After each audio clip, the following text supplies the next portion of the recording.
Vous êtes-vous déjà demandé ce que signifie vraiment le baptême chez les chrétiens? C'est bien plus qu'une simple cérémonie avec de l'eau. Aujourd'hui, on explore ensemble ce rite de passage fascinant et plein de sens. Le mot baptême vient du grec baptizein, qui veut dire plonger ou immerger. Cette image de l'immersion est super importante.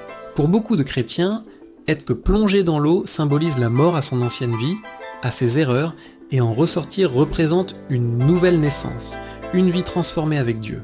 C'est un peu comme appuyer sur un bouton reset. Mais attention, toutes les églises ne le pratiquent pas de la même manière. Certaines, comme les baptistes ou les pentecôtistes, préfèrent l'immersion complète dans un baptistère, une rivière ou même la mer. Ils insistent sur le fait que la personne doit être assez âgée pour faire ce choix consciemment en affirmant sa propre foi. D'autres, comme les catholiques ou les luthériens, pratiquent bien souvent le baptême des nourrissons. Dans ce cas, on verse un peu d'eau sur la tête du bébé. Ici, ce sont les parents et les parrains qui s'engagent à élever l'enfant dans la foi chrétienne.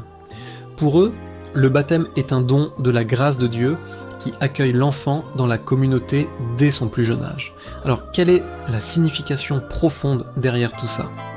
Le baptême est avant tout un acte d'obéissance et d'identification. Jésus lui-même a été baptisé par Jean-Baptiste dans le Jourdain. En se faisant baptiser, les chrétiens suivent de son exemple. C'est aussi un témoignage public de leur foi. C'est comme dire au monde « Voilà, je choisis de suivre ce chemin ». C'est également un symbole d'intégration dans la grande famille des chrétiens, qu'on appelle l'Église. Peu importe où vous êtes dans le monde, le baptême est un lien qui unit des millions de croyants. En résumé, que ce soit par immersion ou par aspersion, pour un adulte ou un bébé, le baptême est un acte symbolique puissant. Il représente la purification, la renaissance et l'engagement dans une nouvelle vie de foi. C'est un moment de joie et de célébration pour toute la communauté. Voilà, j'espère que cette petite explication vous a éclairé. Si vous avez trouvé cette vidéo intéressante, n'hésitez pas à laisser un pouce bleu et à vous abonner pour ne rien manquer. Merci de nous avoir suivis et à très bientôt pour une nouvelle découverte.